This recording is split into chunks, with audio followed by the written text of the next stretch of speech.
Аз съм Мартин Карбовски. Къде се намирате вие? Вие се намирате в YouTube канала на Карбовски. Продължавам да апелирам. Скъпи сънародници, продуценти, вашата помощ в PayPal и в Revolut е неоценима. Иначе днешното видео, отново заснемаме с любезното съдействие на Рамко Фарм.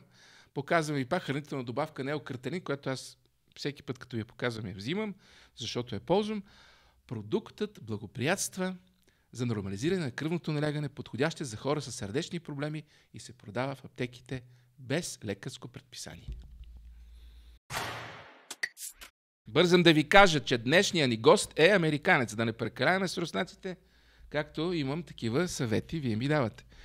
Разбира се, американеца не е кой да е, а той е Скот Ритър. Той е бивш офицер от разузнаването на Американската морска пехота. Внимателно чуйте какъв е човека, който ви предлагам днес да видите. Служил е повече от 20 години. Ритър е работил в Съветския съюз като инспектор по прилагането на договора за ликвидиране на ракетите с среден обсек. Беше хубав договор. Това сега не знам дали има вече значение. Служил е и по време на войната в залива, а от 1991 до 1998 година е главен инспектор по оръжията към ООН в Ирак. Това е много важно. Оттам подава оставка в знак на протест. Подозирате ли защо? Тъй като Ирак отказва да сътрудничат с инспектори на ООН, а САЩ дават заповеди и инспекторите да напуснат страната. После някой размаха една проверка и се оказа, че Ирак има химическо оръжие. Какво показаха в тази проверка? Никой нищо не знае и така ви мамят и се разбира след 20-30 години. По-късно той става критик на войната в Ирак, явно по тия причини, и става критик и на външната политика на Съединените щати в Близкия изток. Днес Скот Ритър е считан за защитник на Русия, тъй като по време на инвазията в Украйна през 22 година, миналата година, той се изявява като написал поредица от мнения за руската държавна медия и публикува видеа, в които заявява открито несъгласието с американската външна военна политика. Искам да ви кажа нещо много важно. В Щатите все още е разрешено да проявиш несъгласие с американската външна политика. У нас започва все да бъде забранено да проявим несъгласие с нашата външна и военна политика. Но пак ще кажа, в Щатите още е разрешено. Сега, специално за YouTube канала на Карбовски, моя YouTube канал, включваме Скот Ритър от дома му в Ню Йорк. Здравейте, господин Ритър. От София, България ви казвам здравейте. Искам да ви благодаря, че приехте моята покана. Първият ми въпрос към вас е съвсем прост. Защо никой не се бори за мир днес? Помните, че по времето на студената война думата мир беше ключова. Сега думата мир вече е изчезнала от международните разговори. Защо? You know, when you look at the United Nations Security Council, there's two kinds of ways that they can get involved militarily. One is a Chapter 7 resolution, which is basically authorizing military force to be used to resolve a situation that's deemed to be dangerous to international peace and security. So everybody agrees that war is the only solution. The other one is a Chapter 6 peacekeeping resolution. And this is the important part.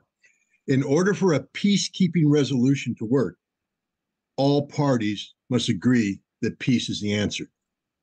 And here's the problem.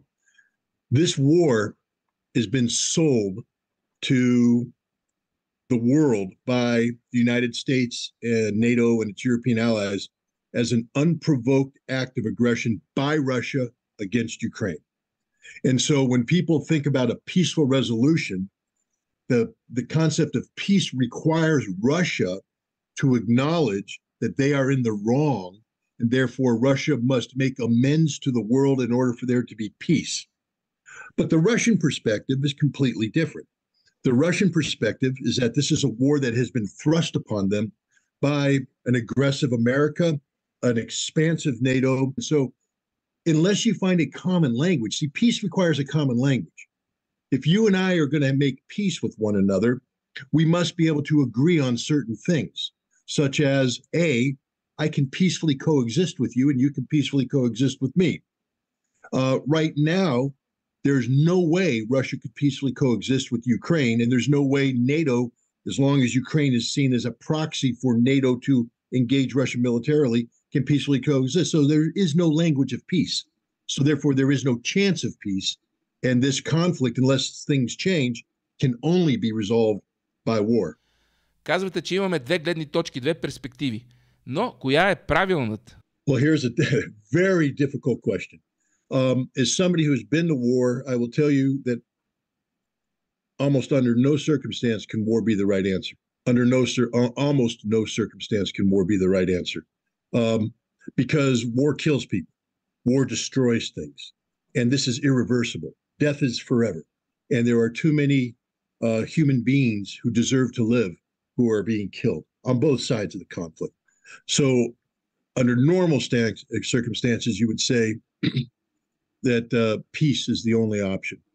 This is not a normal circumstance. Now, here's a fair question. Does Russia deserve to survive? Is Russia so evil, as some people have said? Is Vladimir Putin such an awful dictator that perhaps Russia, like the Third Reich, does not deserve to survive? I take a different position. I think Russia not only has a right to survive, Russia must survive, that the world needs Russia. Но къде е проблемът? Че Съединените щати искат абсолютна световна хегемония ли? Това ли е проблемът? The USA has total world hegemony. I mean, at the end of the Second World War, there was only one superpower. That was America. And then when when the Soviets said, we don't want to play that game, we don't want to make the dollar our concern, we don't want you to dominate our economy, we need a sphere of influence after what happened to us after the Nazi invasion, that we can never trust the West again to be right up against our borders. We said, well, then you're the enemy, and the Cold War came. Remember Winston Churchill's infamous Iron Curtain speech delivered in Fulton, Missouri. Prior to that, there wasn't a Cold War. The Cold War was manufactured in the minds of Winston Churchill and those who sought to isolate the Soviet Union because the Soviet Union would kneel. It was that the Soviet Union said, we don't want to be controlled by the West. And therefore, Kennan said the Soviet Union will never work with us, so we must contain them. And that became the containment policy, the Cold War, all manufactured in the West. Но защо е на Америка тая световна хегемония? Oh, because we had it, and nobody who has it wants to give it up. Think about it. If you live in a big house, a rich house, and you're living a great lifestyle, and you have servants that are taking care of you, do you want to give that up? The answer is no. The United States has enjoyed a position of global dominance for so long. In fact, every aspect of America's existence depends on the sustainment of this global hegemony. And so we don't want to accept a world where other people claim to be our equal. See, no one's out there saying that they're superior to the United States. Russia isn't. China isn't. And although in some cases China probably is. But nobody's out there saying, we're better than you, America. We want to take over. All they're saying is, hey, you got a big table there. Why don't you invite more people to sit at the table with you so we can discuss the world issues? That it's far more complicated world today. It's a multipolar world. And we're not happy with America claiming to be the singularity around which everybody needs to revolve. But America, it's a very difficult transition. And politically speaking, it's almost impossible. The American people are so attuned to being the indispensable people, the exceptional people. I mean, if you look at our history, we have been touched by God. Като германците преди ли? Well, even more. God didn't touch the Germans. God damned the Germans. They lost. Yeah. We haven't been beaten yet. Not like the Germans. We continue to be a global superior force who believes that God has sent us to the world to spread, I don't know what we're supposed to be spreading. We claim to be spreading democracy, but we don't even have democracy here in America. So what are we spreading? We don't know. It's all rhetoric, no action. As they say about a dog, all bark, no bite. But the point is, we continue to deceive ourselves that the world cannot exist without us in a leadership position. And I think the world is saying, we recognize America as a leader. Of course, America is a leader. We're a big country. We're a powerful country. Yeah. But not the leader. A leader, not the leader. See, Bulgaria, we treated as a younger brother. We put out a helping hand. We said, come here. But remember, we didn't say, come here and be my equal. You're not my equal. I just hope Bulgarians understand that. You're not the equal of Americans. You're not. Yeah, you're inferior. You're needy. You can't exist without us. Но ако имаме виза, можем да дойдем при вас. You can come and visit us and see our greatness and then go home and understand that you need our greatness. But We're not that way. Russia is a defeated enemy. See, when the Cold War ended, we welcomed you, but we never welcomed Russia. We dominated Russia. Look back at the decade of the 1990s. While Bulgaria was transitioning from communism to democracy to Russia, we kept down. We empowered this Boris Yeltsin, this alcoholic, this non-democratic leader. We empowered the oligarchs to economically pillage Russia and transfer the money out. And then we kept Russia down. That's been our policy, to keep Russia down. That's not how you treat friends. So we don't want to be friends with Russia, because we understand one thing, that if Russia gets back up on its feet, it's going to challenge us. And look what's happened here. Vladimir Putin has brought Russia back on its feet, and we can't accept that. Имам такова питане. Момент. Разбират ли американците, обикновените американци, какво се случва? No. No. Here's the reason why. First of all, we're great people. I mean, I think Americans have the potential of being a great people, but we are so focused on consumerism, on improving the quality of our life, comforts, that we don't understand the world we live in. You see, we have to be ignorant this way, because if you think about it, there's 340 million Americans, plus or minus, who knows? I haven't looked at the last census, but it's a decent sized country. But it's a world now with over 8 billion people. So 340 million in a world of 8 billion. And yet we consume 25% of the world's resources. Yeah. How is that fair? It's not fair. So in order for us to maintain this comfort, we have to accept a foreign policy, the way we interact with the world, that is defined by our need to gain access to resources at terms that we dictate.